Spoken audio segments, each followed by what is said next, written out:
Hi, dear! Hi, dear! Ganda! Parang ikaw. So, di ba, minumukhaan mo na naman ako. So, anyway, ano pinagawa mo today? Ayan, so kakatapos lang namin mag-hair color. Pinantay lang yung buhok ko kasi nagpatsi-patsi na siya.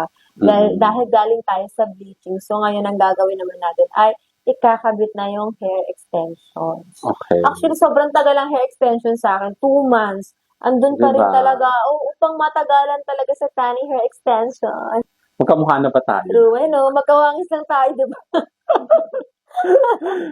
So, tara na, let's Let's go! go! Excited! The birthday girl! Yes, super love my new hair. So, kamusta naman, dear? As usual, sobrang ganda pa rin ang pagkakagawa. At yung hair ko, sobrang pino niya. Parang wala ka nakalagay talaga na hair extension. Kaya talagang laging binabalik-balikan talaga yan ng mga netizens. Thank you so much, dear. Thank you. Ready na ako rumampa sa aking new hair. Ang ganda. Yeah, happy birthday! Thank you.